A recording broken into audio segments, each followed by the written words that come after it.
Dedinho de Prosa começa agora. Vamos entrevistar Geis Leonardo, estudante de Relações Públicas da universidade e que tem um início de carreira, Deus queira, promissora no mundo da literatura. A tradição do programa aqui é o entrevistado se apresentar. Vamos contar um pouco da sua história, de onde você é, de onde você veio.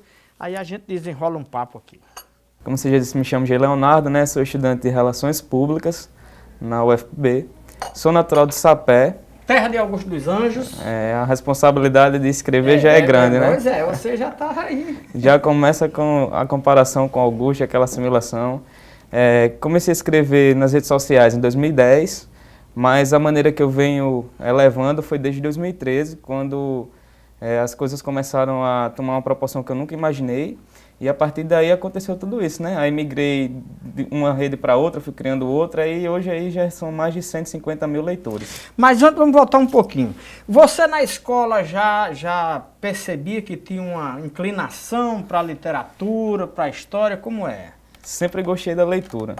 Sempre leu muito? Bastante. É um dos meus passatempos favoritos. Assim, a questão da escrita foi crescendo aos poucos, né? O que é que você lê, basicamente? Eu gosto de literatura, romance, drama, livros assim, mais nessa linha. Poesia?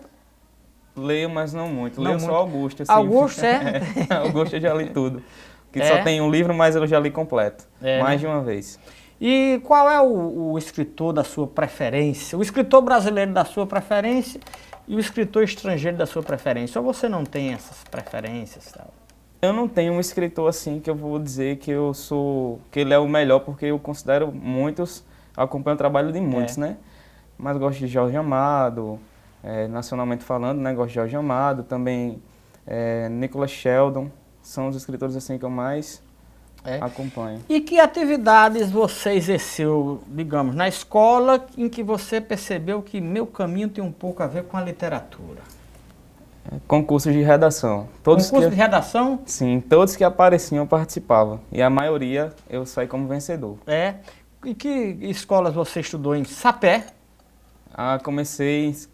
Estudei em escola pública e também estudei em escola particular. Lá em Sapé? Lá em Sapé. Sempre estudei em Sapé. Todo o meu ensino, assim, tanto fundamental como médio, foi em Sapé. E você se dava sempre bem na redação, hein? Redação. Quando fez o vestibular, era vestibular ou Enem? Tanto um como o outro. Se deu bem também na redação? Minha maior nota foi na redação. Pois é, e antes da internet, antes de você usar as mídias sociais, você escrevia onde? Você em casa? Que tipo de atividade? Já escreveu em jornal ou não? Já participei como colunista de revistas locais, circulação local por Sapé. Foi, né? Mas antes, assim, mas nesse período eu já tinha começado com as mídias também. Mas, assim, antes das mídias eu nunca escrevia. Foi.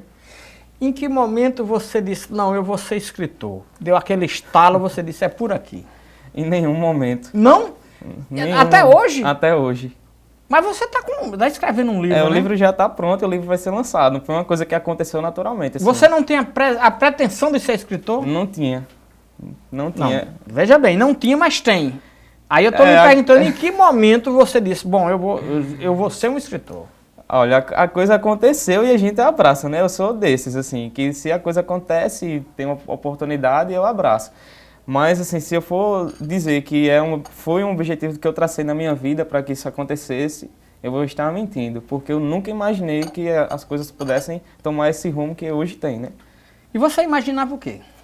Eu escrevia no início e até hoje como uma maneira de desabafar, sabe? De expulsar aquilo de mim que eu sentia nas palavras. E foi a forma que eu encontrei de me sentir melhor comigo mesmo. Que tipo de desabafo? Eu fiquei curioso agora, viu? É bem a linha que eu mantenho até hoje, é a mesma essa linha. Tipo, as pessoas que me acompanham, elas acreditam que eu conheço a alma delas, mesmo sem nunca ter visto nem conhecido nenhuma delas. Você entende? Não, mas para quem está assistindo não está entendendo direito. De que forma você penetra nas almas das pessoas? A identificação que acontece com as coisas que eu escrevo, elas dizem viver as mesmas coisas e se dizem conhecidas por mim intimamente. Ah, tá. Entendi. E você começou a escrever na internet, esses seus textos, publicar na internet, Facebook, é o quê? Comecei lá atrás, num portalzinho que tinha muito sucesso na época, em 2010, Fotolog. Aí depois do Fotolog, Era de onde esse portal? da rede mundial. Ah, da rede mundial. Da rede mundial, Tá. Fotolog. Era tipo um Orkut, só que mais fotos e textos. Aí depois do Fotolog, eu migrei, aí foi caindo, Fotolog, até eu acho que hoje caiu. Aí migrei pro Twitter, que foi onde a coisa aconteceu de verdade. Né? Mas no Twitter, para escritor, o negócio é meio complicado. Então, são poucos toques, né? São 140 caracteres. 140 toques e você escrevia o que ali para que chamasse a atenção assim? Aí o assunto é aquela coisa que vem de dentro, né? Tudo que eu sentia eu jogava lá. E você começou a chamar a atenção mais no Twitter. Qual foi o momento que deu o estalo, que disse, é aqui, acertei de cheio, você escritor tal? Foi no Twitter, que a coisa aconteceu mesmo no Twitter. Em menos de um ano eu já acumulava mais de 30 mil seguidores a partir... Aí eu fiquei curioso. O que você escrevia no Twitter a ponto de despertar a curiosidade de 30 mil pessoas? Não é que seja uma coisa afixada, assim, são assuntos naturais do cotidiano, é isso que as pessoas gostam quando me leem, porque elas acreditam que tudo aquilo que elas não conseguem expressar eu consigo, tanto para mim, que é uma coisa minha, do meu íntimo, para elas, que elas se sentem abraçadas pelas palavras. Aí por isso rolou essa identificação. É difícil dar um exemplo? Não é difícil não. Dê um exemplo aí de um texto seu que teve boa repercussão. Deixa eu ver uma bem curtinha. Essa que eu publiquei, ela repercutiu bastante em todas as redes. É mais ou menos assim, às vezes a gente mata alguns sentimentos para evitar que eles matem a gente. E você escreveu isso por quais motivos? Aí essas questões eu nunca consigo... porque são muito íntimas. São, e também, como não são coisas que têm... às vezes muita ligação, ou faz muito tempo, aí eu acabo que nem lembro. Mas eu tenho consciência de tudo que eu escrevi. E do Twitter, você foi para onde? Do Twitter eu fui pro Facebook. Facebook. Aí já cabe um texto maior. Isso. Aí você começou... Bom, a linha é completamente diferente, né? Quem está com 140 toques... Isso. Para o Facebook é uma infinidade. Você teve que se adaptar. Como foi essa adaptação? Foi difícil. Foi? E foi difícil migrar. Você botou 140 toques e ficou lá a página inteira disso aqui, tem que caber mais coisa. Apesar do já ter a facilidade de escrever os textos, mas no Facebook existe uma questão visual também, porque no Twitter você só tem direito a ler, basicamente o forte são as frases, né? São só os textos. Já no Facebook não, tem a questão visual, a estética. Aí eu tive que criar uma identidade visual para a página, o estilo das postagens, que foi uma coisa que foi amadurecendo e hoje a gente mantém afixado a linha de postagem no Face, né? Seus textos sempre vêm acompanhados com fotos, no Facebook, com imagens. Isso, Facebook. Qual é a diferença, não só de tamanho, mas de conteúdo, do texto do que você usava no Twitter para o Facebook? O que é que você dizia no Twitter e o que é que você passou a dizer no Facebook? No Twitter, eu digo uma frase de no máximo 140 caracteres. Certo? Essa mesma frase, quando ela é bem repercutida lá, ela para mim serve como parâmetro para as outras redes. Aí eu pego essa frase que foi bastante retweetada pelas pessoas, pego ela e monto a imagem e em cima dela eu crio um texto. É assim que funciona. Em cima daquela frase? Daquela frase que fez sucesso no Twitter.